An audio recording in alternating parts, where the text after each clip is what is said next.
Hi everyone, so welcome back you again on my channel master ji classes. So आप सभी का मैं स्वागत करता हूं। आज जो हम करने जा रहे हैं वो करने जा रहे हैं इंपॉर्टेंट टॉपिक्स, और इंपॉर्टेंट टॉपिक के साथ साथ जो मेन बात करने जा रहे हैं वो इंपॉर्टेंट क्वेश्चंस की करने जा रहे हैं। इंपॉर्टेंट टॉपिक्स के ऊपर क्वेश्चन कैसे बनते हैं, किस प्रकार के क्वेश्चन आएंगे पेपर के अंदर, बोर्ड क्लासेस के अंदर। सो 10th क्लास का मेन फोकस होना चाहिए क्वेश्चन किस प्रकार से बनता है। जो बच्चों को सबसे बड़ी प्रॉब्लम आती है, देखिए फर्स्ट टाइम आप बोर्ड क्लास में अपीयर होने जा रहे हो, तो बोर्ड क्लास में जब अपीयर होने जा रहे हो तो वहां पे आपको क्या प्रॉब्लम आती है, वहां पे प्रॉब्लम आती है कि आप सभी जो मेन बात समझ नहीं पाते, वो समझ नहीं पाते लैंग्वेज को। क्वेश्चन की लैंग्वेज क्या है, आपसे पूछा क्या गया है, वहां पे सबसे बड़ी प्रॉब्लम आती है। बच्चा यही आके कहता है कि सर मैंने सारी चीजें ट्राई कर ली है, पर वहां पे जो क्वेश्चन आया वो मेरे समझ में नहीं आया, तो ये तो आउट ऑफ सिलेबस क्वेश्चन आ गया। आउट ऑफ सिलेबस कोई क्वेश्चन सीबीएसई नहीं डालती, ना कोई बोर्ड डालता, ना एचबीएसई डालती, ना सीबीएसई डालती।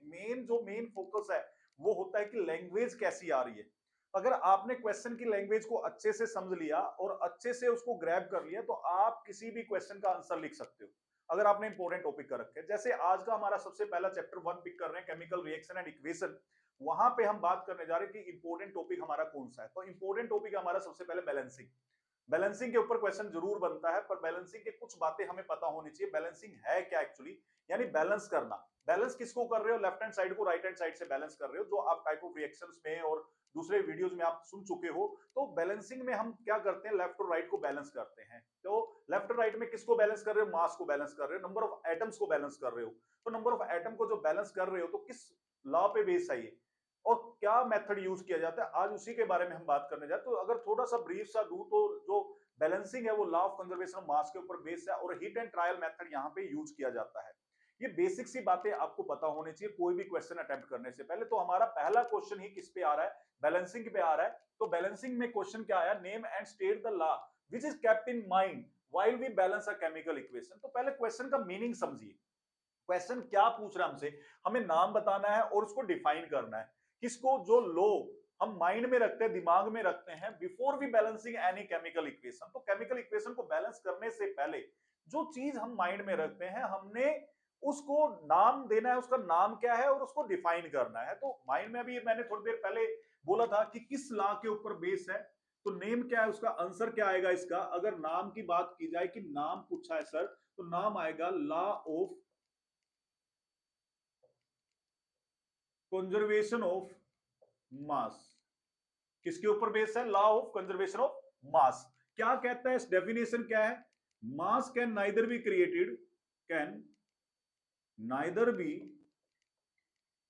Created nor be destroyed, means mass present on product side equal to the mass present on reactant side। Means कहने का मतलब left hand side atoms equal to right hand side atoms.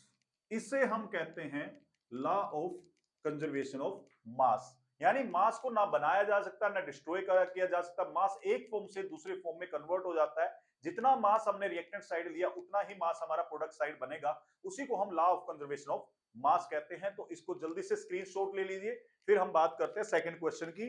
और जो ये question है, ये 2011 में आया है, सीबीएसई 2011 में। तो हम सारे previous years plus NCERT discuss करेंगे। तो सीबीएसई 2011 में इस क्वेश्चन के बारे में पूछा गया है। तो जल्दी से इसका स्क्रीनशॉट ले लीजिए, फिर बात करते हैं हम सेकंड क्वेश्चन की।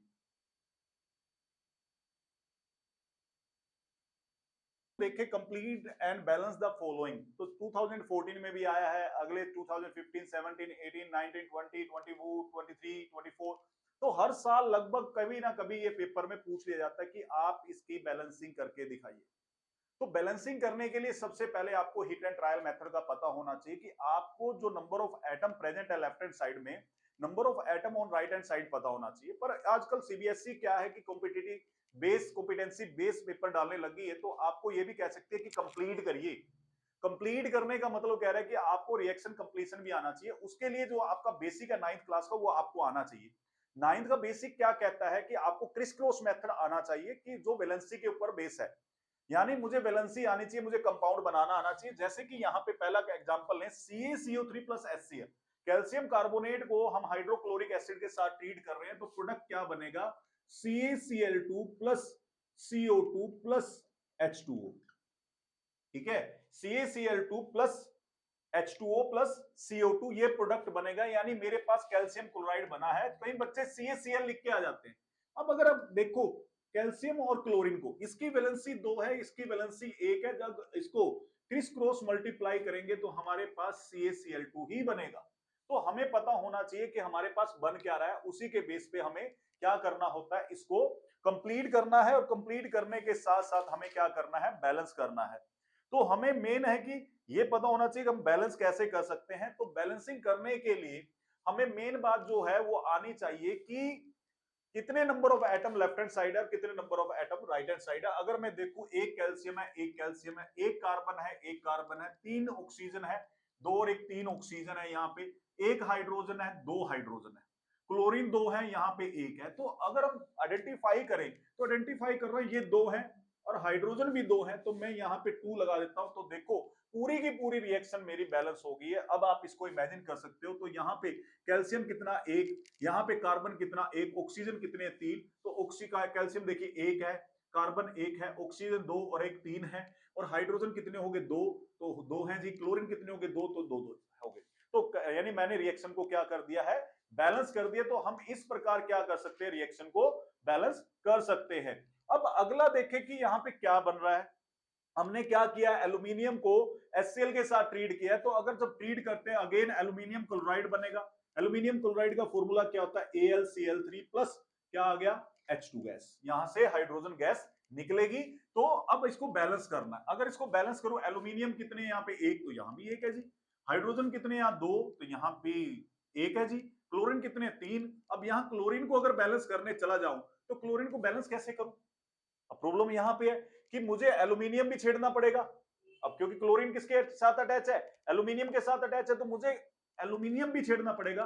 तो मैं अगर 2 एल्यूमिनियम यहां कर दूं तो ये 2 हो जाएंगे, और यहां पे 6 और ये 3।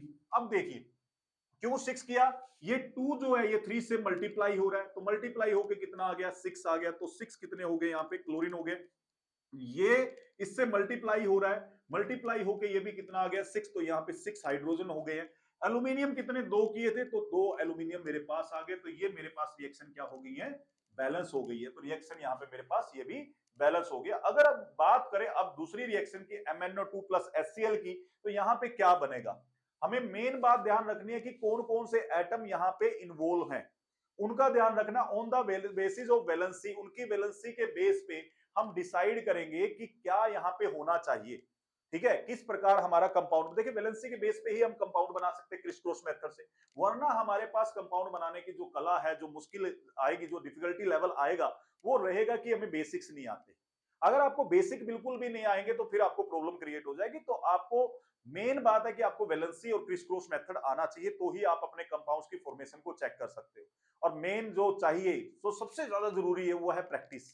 Practice more and more. अब मैं इस क्वेश्चन को बड़ा सिंपल वे से भी कर सकता था, पर आपके लिए मैंने इस पे क्या लगा रहा हूं, टाइम लगा रहा हूं। क्यों टाइम लगा रहा हूं, क्योंकि देखिए ये कोई छोटा मोटा क्वेश्चन नहीं है, 2 से 3 नंबर का आता है, 2 से 3 मार्क्स का क्वेश्चन आता है। और 2-3 नंबर बोर्ड क्लास में बहुत मैटर करते हैं, क्योंकि एक एक नंबर पे डिफिकल्टी और कंपटीशन बढ़ जाता है। तो प्लीज इसमें जरूर फोकस करें, और ज्यादा से ज्यादा बैलेंसिंग की प्रैक्टिस करनी है आपने। ज्यादा ज्यादा जितनी ज्यादा बैलेंसिंग की प्रैक्टिस करोगे उतना बढ़िया आपके लिए रहेगा। अब जरा अगर हम यहां देखें कि इसके लिए प्रोडक्ट क्या बनेगा, MnCl2 बना, प्लस H2O बना, प्लस Cl2 बन गया। अब मुझे तो आता है क्योंकि मैंने प्रैक्टिस कर रखी है, तो दैट्स व्हाई ये मैंने नोट कर लिया। तो फटाफट इसको नोट करना है, फटाफट इसकी बैलेंसिंग कर दो कि इसमें आंसर क्या आएगा, और आंसर को जल्दी से जल्दी कमेंट करना है आप सबने। ठीक है, फटाफट सभी के सभी बताइए क्या आएगा। फिर मैं दूसरा तरीका रट्टा मारने का यानी क्रैमिंग करने का तरीका भी आपको सिखाता हूं। फटाफट इस पे फोकस करके आंसर बनाओ जी। बन गया, ओके। तो क्या है, यहाँ पे एक Mn है, एक Mn है, 2 ऑक्सीजन है, एक ऑक्सीजन है, यहाँ पे हाइड्रोजन 1 है, 2 हाइड्रोजन है, क्लोरीन 2 है। तो यहाँ तो इसको बैलेंस कर सकता हूं, 2HCl, तो मेरे पास 2 हाइड्रोजन 2 क्लोरीन हो गए हैं। अब ऑक्सीजन को जब छेड़ूंगा, तो ऑक्सीजन को छेड़ता हूं तो ये भी छिड़ेगा जी, हाइड्रोजन भी छिड़ेगा। अब आपने तो कहा यहाँ 2 लगा दो सर काम चल जाएगा, पर यहाँ तो काम नहीं चल रहा, तो मैं यहाँ पे 2 लगा दूं तो मेरे ऑक्सीजन तो बैलेंस हो जाते हैं, हाइड्रोजन 4 हो जाते हैं, तो क्यों ना मैं इसको क्या ले लूं, 4 ले लूं, और क्लोरीन को कितने से मल्टीप्लाई कर दूं, 2 से। इसी को हम क्या कहते हैं, हिट एंड ट्रायल मेथड कहते हैं। देखिए एक बेस पे आपका आंसर नहीं बनेगा तो आपको क्या करना है, हिट एंड ट्रायल करना है। पर यहाँ पे एक गड़बड़ हमारे से हो गई है। वो गड़बड़ क्या हुई है कि क्लोरीन यहाँ पे कितने हो गए हैं, 6 हो गए हैं। क्लोरीन कितने हो गए, 6। तो मुझे यहाँ पे क्या करना पड़ेगा, इसको 6 से मल्टीप्लाई करना पड़ेगा। यही हिट एंड ट्रायल मेथड है कि आपका आंसर नहीं आया सर, मेरा आंसर नहीं आया यहाँ पे बिल्कुल भी, अभी भी मैं आपके वे से कर रहा हूं। यहाँ पे आंसर मैं सीधा लिख देता हूं, यहाँ पे क्या बनेगा अभी बताऊंगा कैसे बनेगा, मेरे माइंड में कैसे रहता है।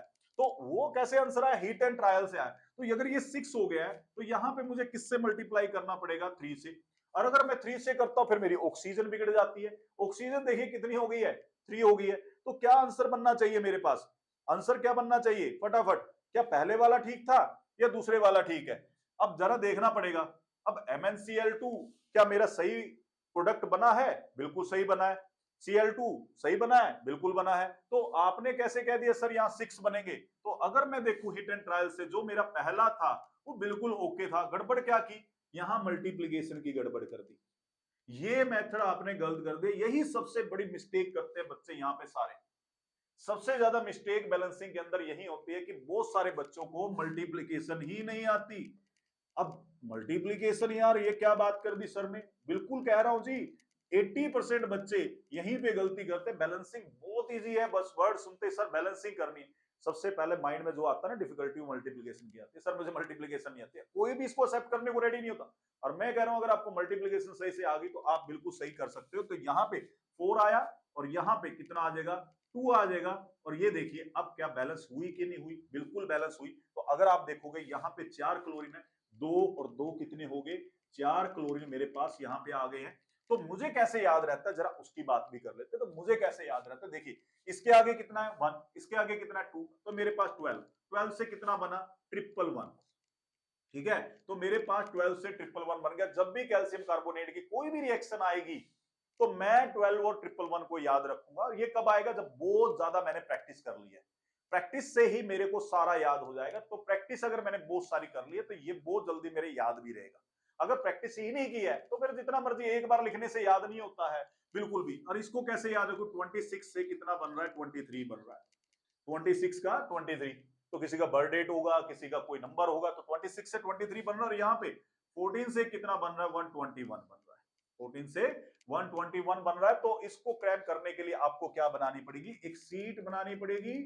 और उस सीट पे सारी की सारी क्या लिखनी पड़ेगी, रिएक्शंस लिखनी पड़ेगी माय डियर। फिर जाके आप बिल्कुल बहुत अच्छे से इस रिएक्शंस को याद कर सकते हो, क्रैक कर सकते हो। और समझ के करोगे तो ज्यादा बेहतर है, क्योंकि हिट एंड ट्रायल मेथड बड़ा इजी है, प्रैक्टिस से वो जल्दी हो जाएगा अगर आप 10-12 रिएक्शन को बहुत अच्छे से प्रैक्टिस कर ले। तो चलिए चलते हैं नेक्स्ट क्वेश्चन पे और नेक्स्ट क्वेश्चन के बारे में डिस्कस करते हैं।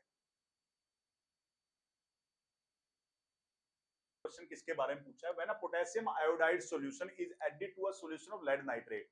ये तो लेड नाइट्रेट और पोटेशियम आयोडाइड की एक्टिविटी है।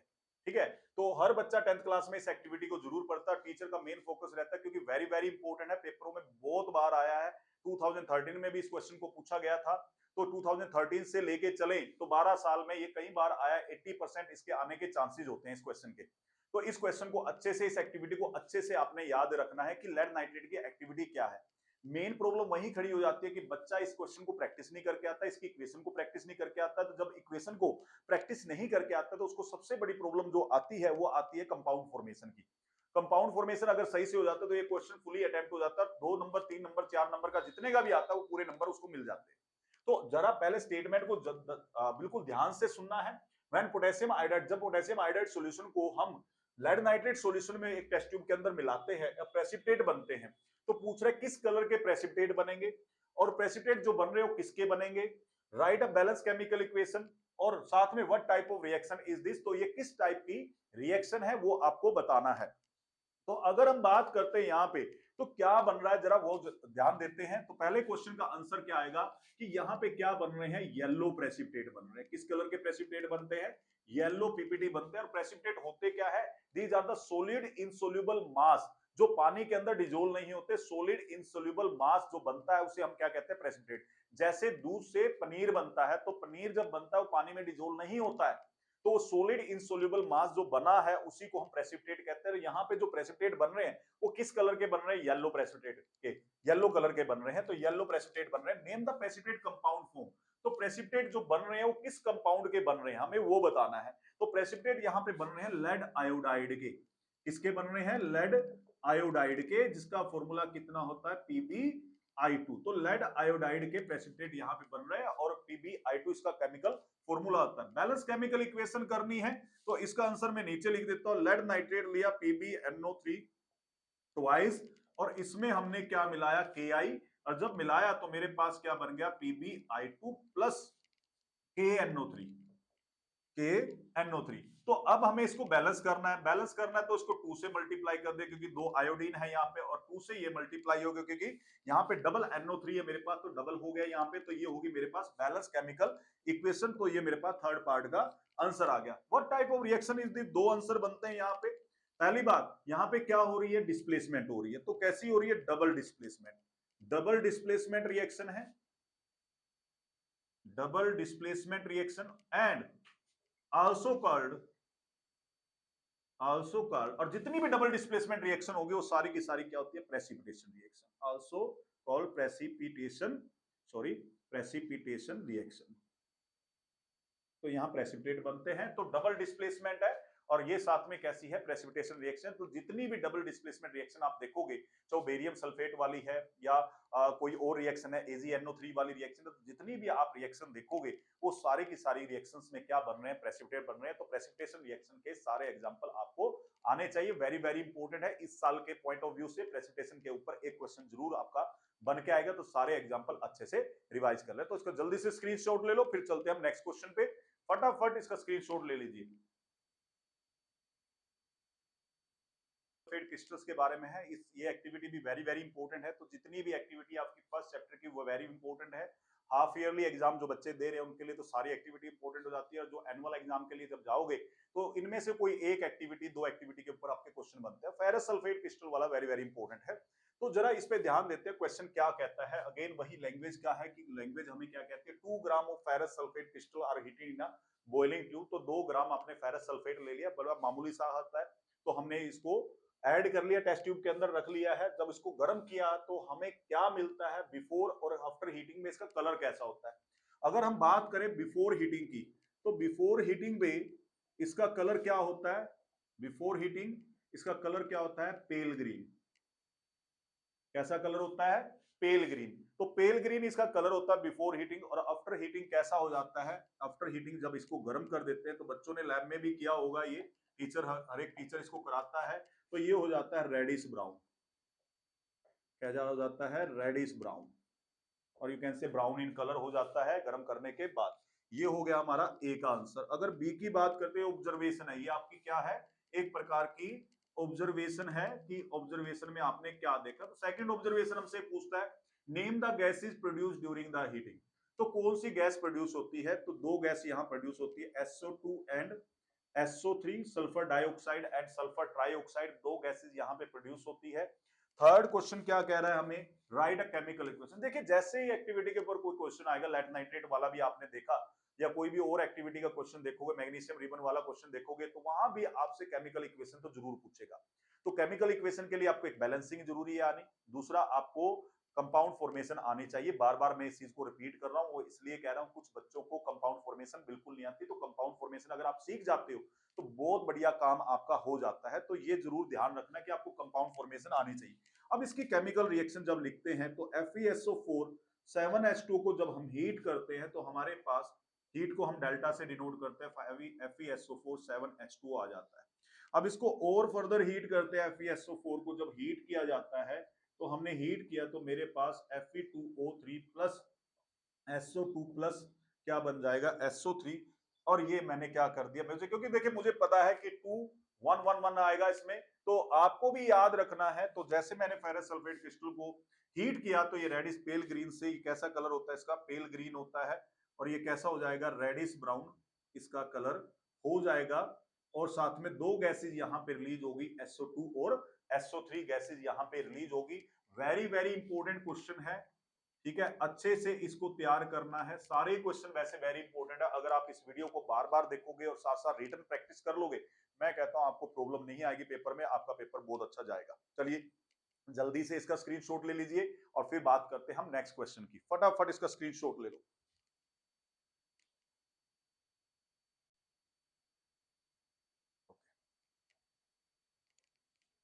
तो चलिए बात करते हैं नेक्स्ट क्वेश्चन की। इस आल्सो वेरी वेरी इंपॉर्टेंट। तो आप यहाँ पे जो डायग्राम देख रहे हो, तो डायग्राम आप सबको विजिबल हो रहा होगा यहाँ पे। तो आपको एक बाउल नजर आ रहा है, बाउल के अंदर क्या है, सिल्वर क्लोराइड, और सन की प्रेजेंस में, यानी सन की प्रेजेंस में इसको बाउल को हमने रखा है। तो एक एक्टिविटी याद आती होगी कि सिल्वर क्लोराइड की एक्टिविटी है सर, बिल्कुल सही पहचाना आप सबने, ये सिल्वर क्लोराइड की ही एक्टिविटी है। इस एक्टिविटी पे किस प्रकार के क्वेश्चन पूछे जाते हैं, जरा उसके ऊपर ध्यान दीजिए। तो जो डायग्राम है वो एक केमिकल रिएक्शन हमें डिस्प्ले कर रहा है, तो हमें ऑब्जर्व करना है इसको केयरफुली और आंसर करना है अपने क्वेश्चन को। तो सोच के बढ़िया से तरीके से इसके आंसर को हमने अटेम्प्ट करना है। पहला क्वेश्चन क्या कहता है, identify the type of chemical reaction.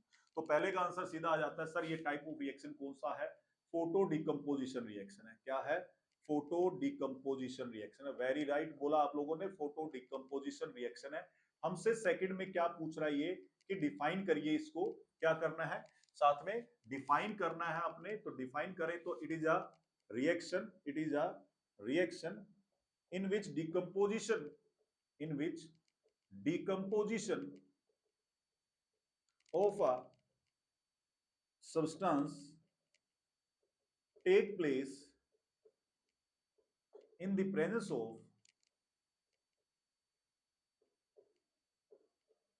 what, sunlight। उसे हम क्या कहते हैं, फोटो डिकम्पोजिशन कहते हैं। आगे कहता है how will the colour of the salt change.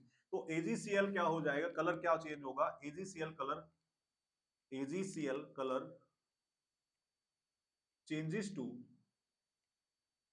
gray when it decompose into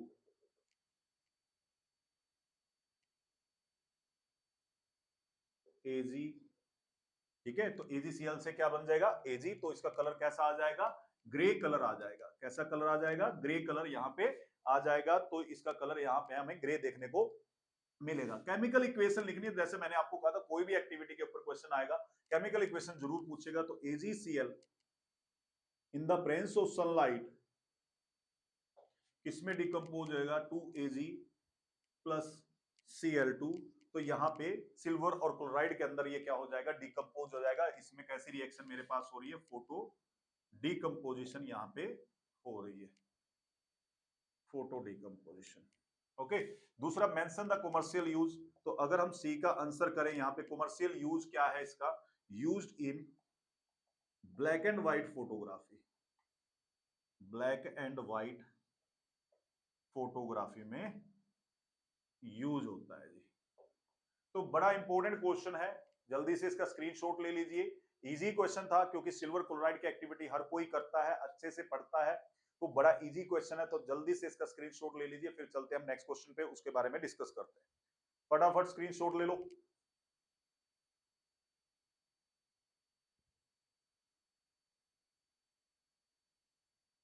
चलिए जी, अगर आपने स्क्रीनशॉट ले लिया है तो अब बात करते हैं नेक्स्ट क्वेश्चन।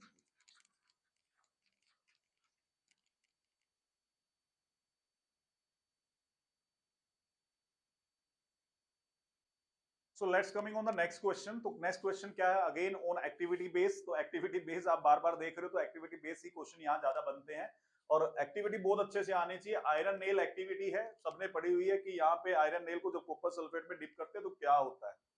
क्वेश्चन कैसा आया इस पे, जरा वो देखते हैं। State what changes in the colour of iron nail and copper sulphate solution are observed. तो क्या चेंज हम देखते हैं आयरन नेल में और कॉपर सल्फेट में, दोनों कह रहा है। बच्चा यहाँ गलती क्या करता है, बच्चा ये गलती करके आ जाता है, सिर्फ या तो आयरन नेल के लिख के आ जाता है, कॉपर सल्फेट सॉल्यूशन का चेंज लिख के आ जाता है। आपसे दोनों ऑब्जर्वेशन पूछ रहा है वो कि आयरन नेल पे क्या फर्क आएगा और कॉपर सल्फेट पे क्या चेंजेस आएंगे, तो दोनों के कलर आपने बताने हैं।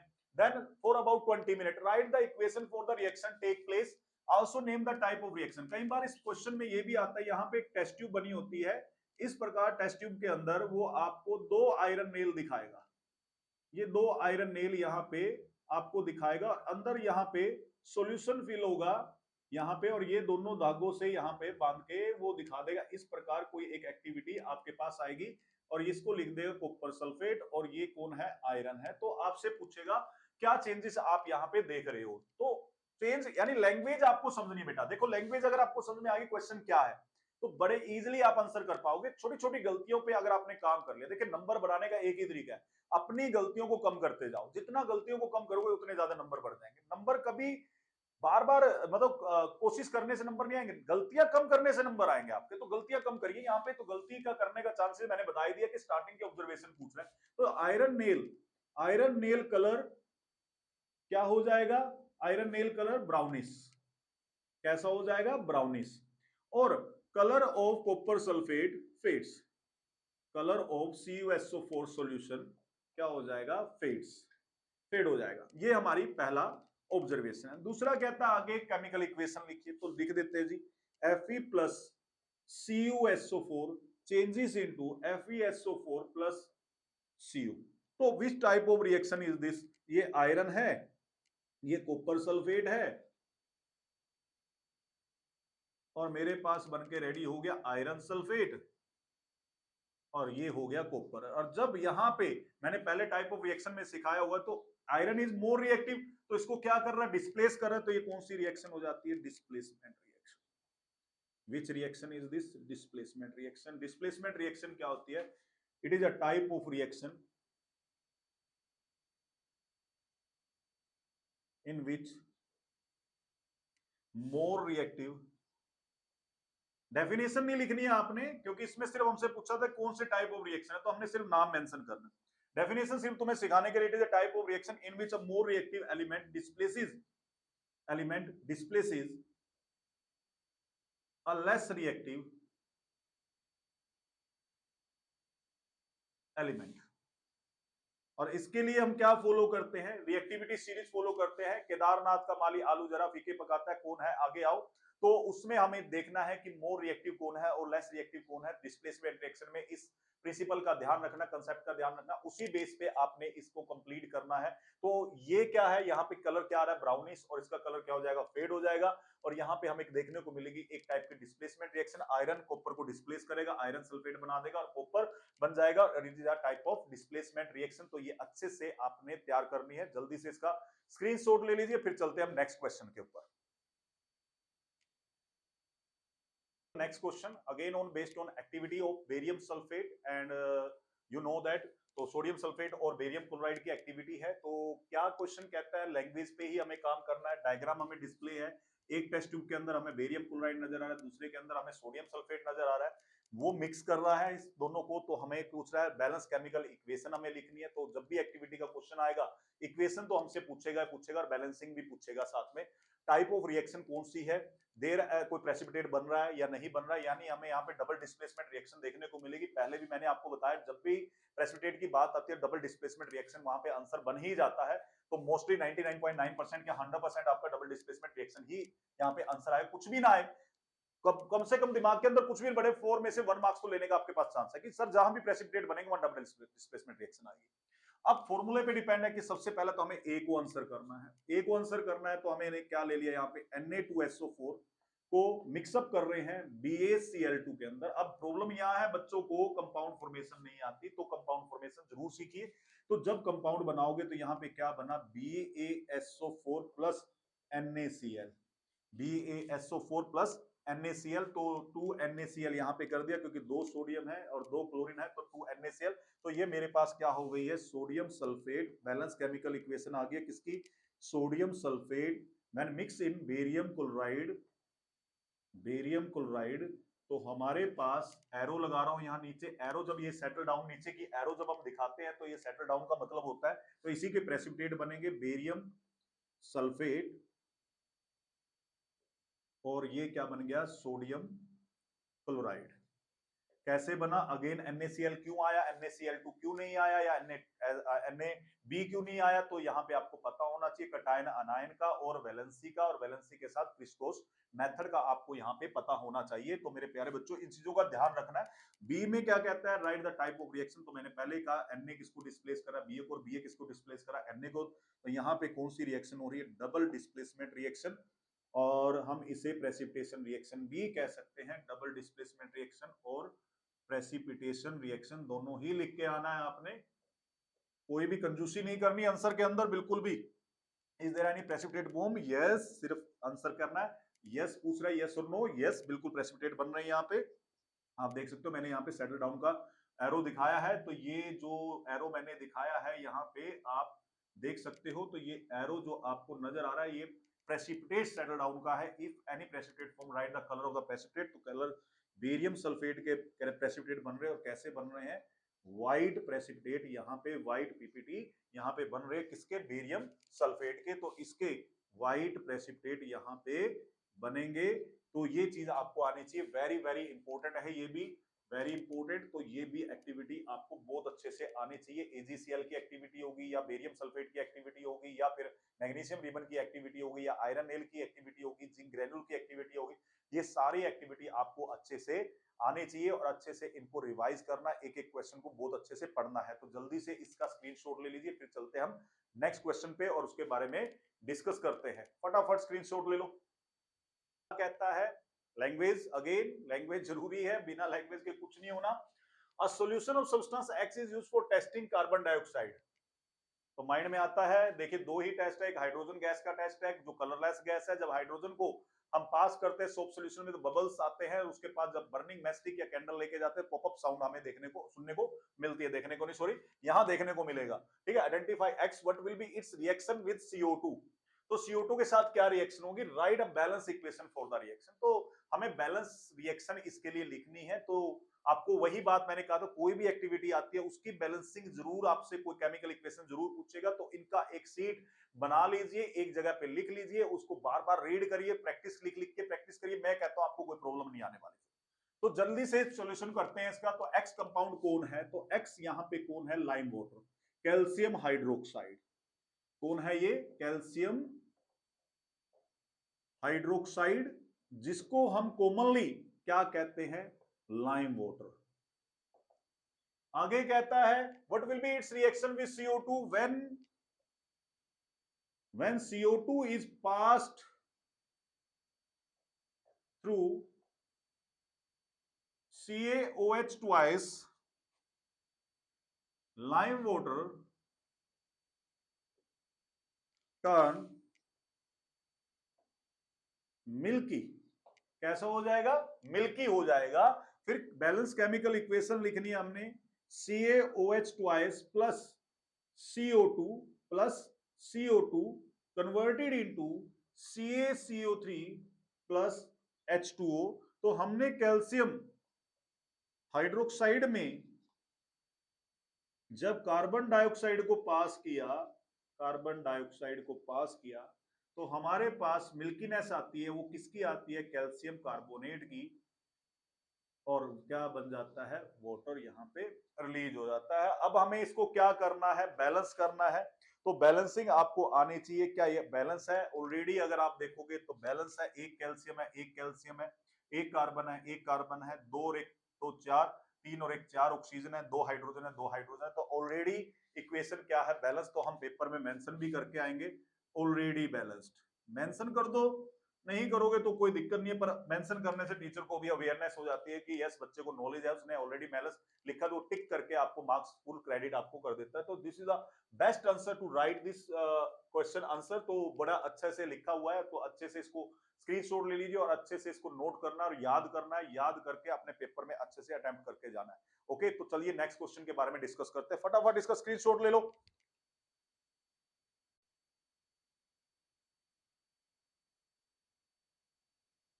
Okay, so let's discuss about the another question. तो another activity, electrolysis of water, decomposition reaction का electrolytic decomposition इसे कहते हैं हम। तो क्वेश्चन को ये जरूर समझना है कि क्वेश्चन किस टॉपिक से आ रहा है। अगर आपको टॉपिक सही से लैंग्वेज से या क्वेश्चन से एनालाइज कर लेते हो तो मैं कहता हूं आपको कोई प्रॉब्लम नहीं आने की आंसर के अंदर। तो क्वेश्चन किस बेस पे इलेक्ट्रोलाइटिक डिकम्पोजिशन के ऊपर है। मुझे तो वो एक्टिविटी बड़े अच्छे से आते हैं और आपको भी वो एक्टिविटी अब आनी भी चाहिए, क्योंकि आपने इसको पढ़ रखा है, इस चैप्टर को बहुत अच्छे से डन कर रखा है, तो ये आनी चाहिए। टीचर बहुत अच्छे से इसके ऊपर फोकस रखता है, एक एक क्वेश्चन को करवाता है, एक एक नोट्स आपको राइट करवाता है, तो इस क्वेश्चन के अंदर कोई प्रॉब्लम आपको आनी नहीं चाहिए। क्वेश्चन क्या कहता है, during the electrolysis of water why is the volume of the gas collected over one electrode double that of the gas collected over the other electrode. जब भी हम वाटर की इलेक्ट्रोलिसिस करते हैं, when we do the electrolysis of water, electric current जब हम पास करते हैं तो टू मॉलिक्यूल हाइड्रोजन के और एक मॉलिक्यूल ऑक्सीजन का पैदा होता है, प्रोड्यूस होता है। तो यहां पे जब हम वाटर को इलेक्ट्रिक करंट यानी इलेक्ट्रोलिसिस करते हैं तो टू मॉलिक्यूल मेरे पास किसके आते हैं, H2 के, और वन मॉलिक्यूल किसका आता है, हाइड्रोजन गैस का। तो दो हाइड्रोजन और एक मॉलिक्यूल ऑक्सीजन गैस का। दैट्स वाई जो हाइड्रोजन है वो किस पे रिलीज होती है, कैथोड पर, रोड पर, और ये किस पे रिलीज होती है, एनोड पर। और इनका वॉल्यूम कितना होता है, 2:1 में ये प्रोड्यूस होती है। That's why the gas collected at one electrode is double that of the gas collected over the other electrode. That's why the volume of gas collected over one electrode is double that of gas collected over the other electrode। तो ये आपका answer बन जाएगा, ठीक है। When we electrolyze water molecule, two molecule of hydrogen and one molecule of oxygen is produced. That's why the volume of gas collected over one electrode is double that of the gas collected over the other electrode। तो question के साथ साथ आपको activity भी पढ़ते जाना है। Activity ध्यान रखना है कि किस एक्टिविटी का क्वेश्चन हमने डिस्कस किया है वही आपको आना चाहिए। अगर एक्टिविटी आपको नहीं आती है तो फिर से उसको रिवाइज करिए और लिख के अपने अपने नोट्स में बना लीजिए। बहुत अच्छे से अगर बना लोगे तो दिक्कतें आपकी खत्म हो जाएगी, सारी चीजें आपको बहुत अच्छे समझ में आएगी और अच्छा पेपर आप लिख के आओगे। प्रेजेंटेशन अच्छी होनी चाहिए, अच्छे डायग्राम बनाने हैं, अच्छी रिएक्शन लिखनी है, अच्छे से आपको उसको बैलेंस करना है, कंपाउंड फॉर्मेशन आपको आनी चाहिए। तो ये क्वेश्चन आपको आना चाहिए। चलिए चलते हैं नेक्स्ट क्वेश्चन पे और उसके बारे में डिस्कस करते हैं। जल्दी से इसका स्क्रीनशॉट ले लो और फिर करते हैं नेक्स्ट क्वेश्चन की बात। नेक्स्ट क्वेश्चन हमें क्या कह रहा है, तो देखिए क्वेश्चन की लैंग्वेज जरा समझनी है। बहुत सारे क्वेश्चन हमने कर लिए हैं, तो कुछ क्वेश्चंस हैं जो आपको बहुत अच्छे से तैयार करने हैं। एनसीईआरटी आपको अच्छे से पढ़ के जानी है। Give an example of a combination reaction. सबको आती है कॉम्बिनेशन रिएक्शन होती क्या है, it is a type of chemical reaction in which two reactant molecule combine to give one product. तो जैसे कि मेरे पास ये मार्कर है, तो मेरे पास कैप है और एक पेन है, तो इन दोनों को जब मैं कंबाइन कर दूं तो एक सिंगल प्रोडक्ट बना विद न्यू केमिकल प्रॉपर्टीज, उसी को हम क्या कहते हैं, कॉम्बिनेशन रिएक्शन कहते हैं। हमें ऐसे रिएक्शन का एग्जांपल देना जो एक्सोथर्मिक है। तो एक एक्टिविटी माइंड में आती होगी, चुनना चुनना ताता चुनना चुनने को लगाने वाला चाहिए। तो चुनना क्या है, कैल्शियम ऑक्साइड है, क्विकलाइम जो आप यूज करते हो, तो हम उसी को ले लेते हैं। तो हमारे पहले का आंसर क्या बन जाता है, CaO प्लस H2O। जब हम कंबाइन करेंगे तो हमारे पास क्या बन जाएगा, CaOH ट्वाइस। साथ में यहां से क्या निकलती है, ऑब्जर्वेशन में हीट निकलती है। तो it is a type of exothermic reaction. तो एक्सोथर्मिक हो रही है, चुनने को जब हम पानी मिलाते हैं तो यहाँ पे कैल्शियम हाइड्रोक्साइड बनता है और साथ में क्या रिलीज होती है, हीट रिलीज होती है। तो it is a type of chemical reaction. Another example अगर आप लेना चाहो H2 प्लस O2, तो जब हम कंबाइन करते हैं तो हमारे पास H2O प्लस साथ में क्या निकलती है, यहाँ पे हीट निकलती है। It is also an example of exothermic reaction. तो आपको बैलेंस करना है इसको, तो बैलेंस करना है, टू टू यहाँ पे हमने लगा दिया है, तो सेम उधर भी बैलेंस आपको करना है। तो हम यहाँ पे दो एग्जांपल देख सकते हैं, दोनों एग्जांपल आपके कैसे हैं, एक्सोथर्मिक रिएक्शन के हैं। और कौन सी टाइप ऑफ रिएक्शन यहाँ पे हो रही है, कॉम्बिनेशन रिएक्शन यहाँ पे आपको देखने को मिल रही है। तो अनदर और भी कोई एग्जांपल आप ले सकते हो, तो एग्जांपल कोई भी आप यूज कर सकते हो यहाँ पे। Identify oxidising and reducing agent in the following reaction. तो देखिए ऑक्सीडाइजिंग एजेंट कौन सा होता है, रिड्यूसिंग एजेंट कौन सा होता है। ऑक्सीडाइजिंग एजेंट कौन सा होगा, जो जिसपे रिडक्शन हो रही है, और रिड्यूसिंग एजेंट कौन सा होगा, जिसपे ऑक्सीडेशन हो रही है। तो उसके लिए आपको डेफिनेशन ऑक्सीडेशन की और रिडक्शन की आनी चाहिए अकॉर्डिंग टू द क्वेश्चन। अगर क्वेश्चन को देखो, मुझे यहाँ पे कोई ऑक्सीजन नजर नहीं आ रहा, हाइड्रोजन नजर आ रहा है।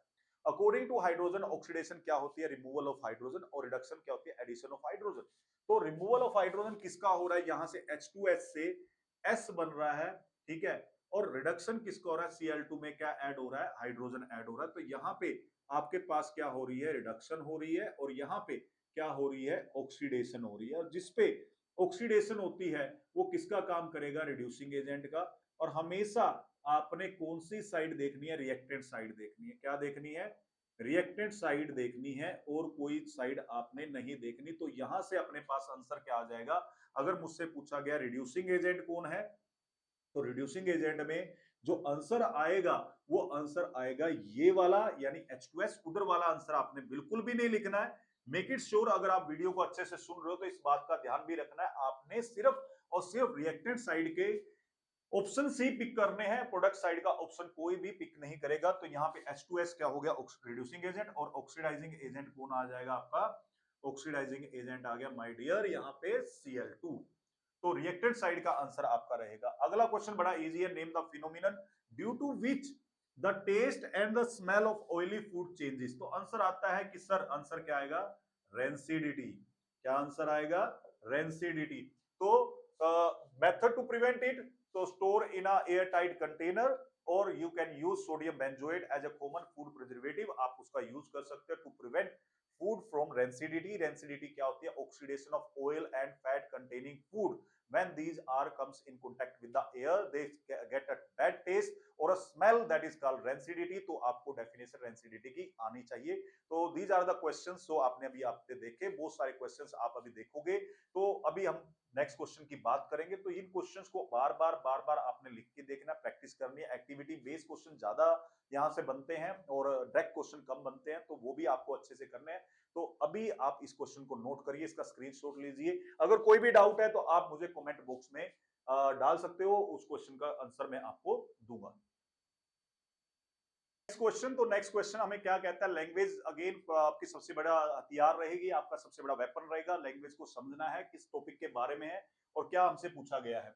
एक मेटल एक्स है जो ग्रीन कलर की हो जाती है जैसे ही उसको हम एयर में लेके आते हैं। तो मेरे माइंड में तो ये आता है टॉपिक क्रोजन का। क्रोजन के अंदर आयरन का आता है, आयरन को रस्ट हो जाता है, ठीक है, रेडिश ब्राउनिश सीट उसमें से गिरती है, पीसेस गिरते हैं। दूसरा आता है सिल्वर टर्न ब्लैक, एंड तीसरा बचा कॉपर।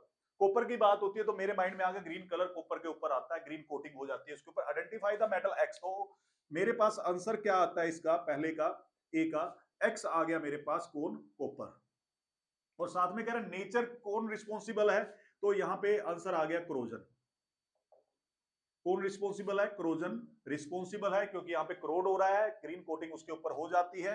बी का answer name and right the chemical formula of the green coating. तो ग्रीन कोटिंग जो बन रही है, ग्रीन कोटिंग जो बन रही है वो किस चीज की बनती है, बेसिक बेसिक कॉपर कार्बोनेट की, कॉपर कार्बोनेट की, ठीक है। तो फॉर्मूला क्या आ गया, CuCO3 डॉट CuOH ट्वाइस। ये हमेशा के लिए याद कर लो, अपने माइंड में बिठा लो, इस फॉर्मूले को याद रखना है, CuCO3 CuOH ट्वाइस, ठीक है। और थर्ड हमसे पूछ रहा है list two important method to prevent it, painting, apply paint, ठीक है, पेंट एप्लीकेशन कह सकते हैं, अप्लाई पेंट, एंड दूसरा है ऑयलिंग, ग्रीसिंग, गैल्वेनाइजेशन और electroplating.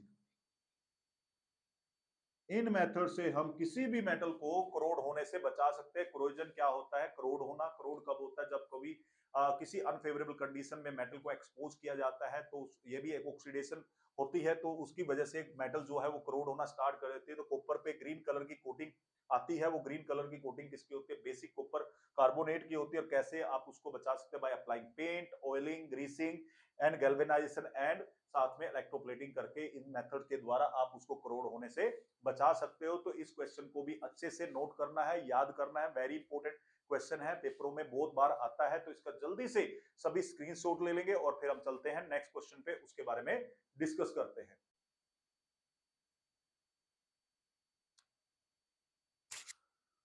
So let's discuss about the next question. तो next question is also very important based on a activity. तो आप एक्टिविटी को देखोगे तो डायग्राम आपको नजर आ रहा है, ऑब्जेक्टिव बेस्ड क्वेश्चन इसके ऊपर आया हुआ है। ऑप्शंस मैंने नहीं लिखे पर ऑप्शंस आपके माइंड में अपने आप आ जाएगी। हम इस क्वेश्चन को डिस्कस करते हैं इस स्टेटमेंट की।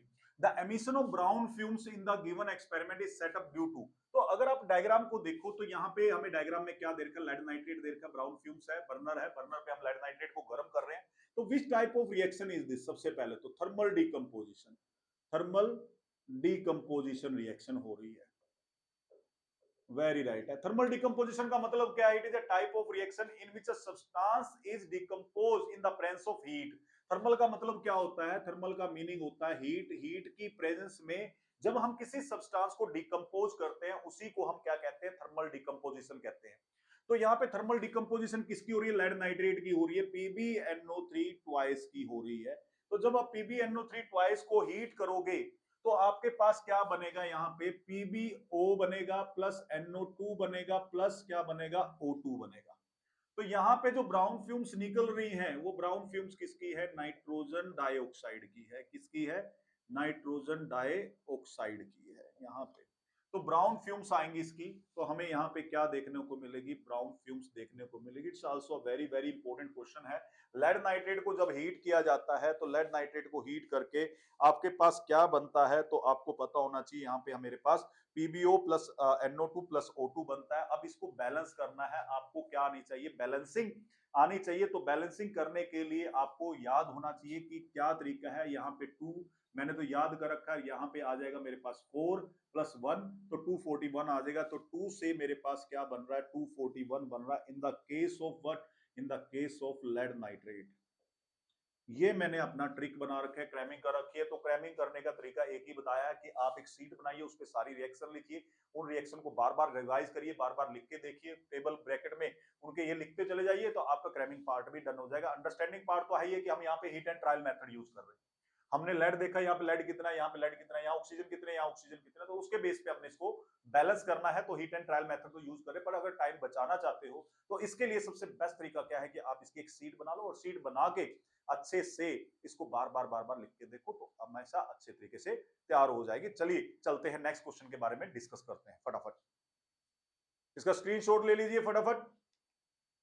हैं तो नेक्स्ट क्वेश्चन हमें क्या कहता है? तो बड़ा इजी सा है, identify the type of reaction taking place in. तो हमें इसमें केमिकल इक्वेशन लिखने को भी कह सकता है और टाइप ऑफ रिएक्शन भी हमसे पूछेगा। तो हमें बड़े इजीली आता है कि टाइप ऑफ रिएक्शन हमारे पास कौन कौन सी है। कॉम्बिनेशन रिएक्शन है, डिकम्पोजिशन रिएक्शन है, डिस्प्लेसमेंट रिएक्शन है, डबल डिस्प्लेसमेंट रिएक्शन है, रेडॉक्स रिएक्शन है। तो ये हमें सारे टाइप आते हैं। तो उसी के बेस पे ये क्वेश्चन दिया गया है। तो मैंने हमेशा आपको एक चीज सिखाई है कि हमने देखना है कि रिएक्टेंट साइड हमारे क्या प्रेजेंट है। तो रिएक्टेंट साइड की तरफ हमें देखना है, तो उस बेस पे हम इसका आंसर इजीली आइडेंटिफाई कर सकते हैं। तो जैसे पहला दिया है कि जिंक, पहले का आंसर क्या बनता है? Zn जो है वो रिएक्ट कर रहा है किसके साथ? AgNO3 के साथ रिएक्ट कर रहा है। तो हमें क्या बना के दे रहा है? Zinc nitrate, ZnNO3 twice. अब जिंक नाइट्रेट, नाइट्रेट की वैलेंसी 1 होती है, जिंक की वैलेंसी 2 होती है।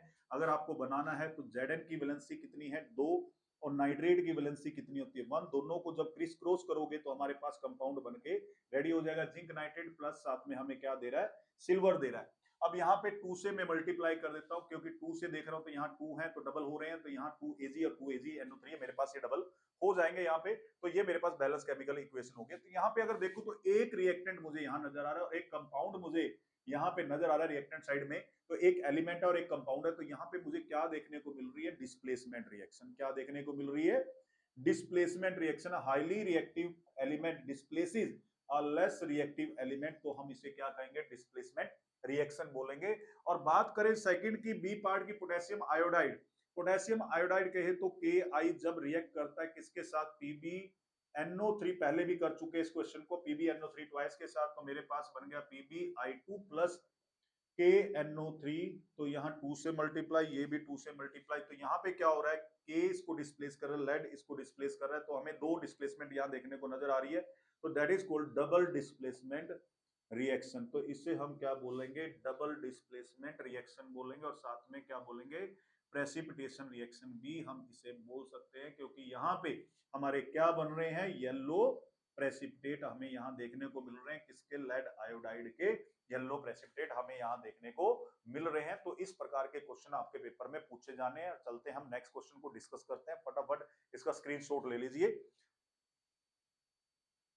That when copper powder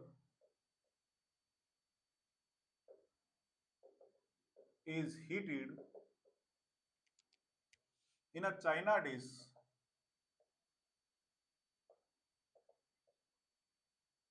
the reddish brown surface of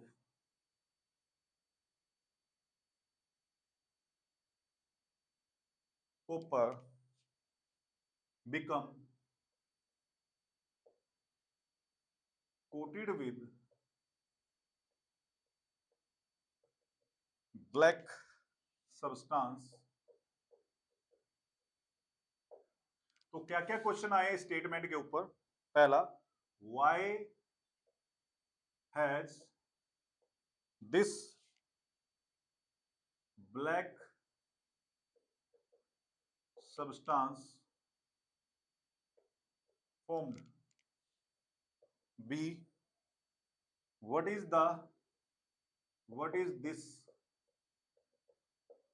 black